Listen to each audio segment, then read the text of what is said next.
அங்க உன் சொந்த வீட்டை பாத்தீங்கன்னா நீ போய் நேர பாத்துட்டு அப்படின்னு சொன்னா அடாடா இவ்வளவு நாளா இதெல்லாம் விட்டு வச்சுட்டா இருந்தோம் அப்படின்னு நினைக்க வேண்டியது வரும். எப்படி ரொம்ப ஏமாந்து இவ்வளவு காலம் எப்படிடா நம்ம இப்படி ஏமாந்தோம்னு சொல்ல வேண்டியது வரும்.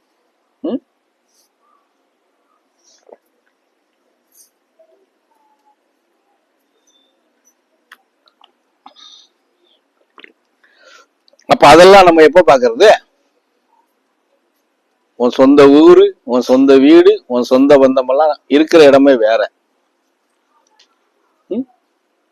அதுவும் சொல்லி கொடுத்தேன். அதை எப்படி கண்டுபிடிக்கிறதுன்னு கூட கேட்டீங்க. 3 கேள்விதான் சொன்னோம்னா இல்லையா? யாராவது செஞ்சு பார்த்தீங்களா? சொல்றதோட சரி, நம்ம மண்டையாட்டிட்டு போறதோட சரி.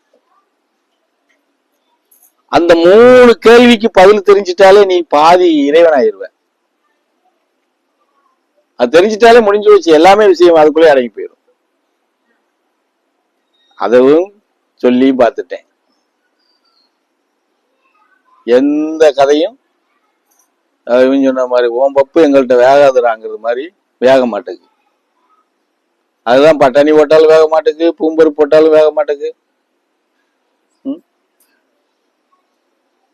சொல்லு பாப்போம். இப்படி எல்லாம் வச்சுக்கிட்டு நீங்க இருந்தீங்கன்னா எதை எடுத்துட்டு போக முடியும்? எவ்வளவோ நன்மைகள் நமக்குள்ள இருக்கு.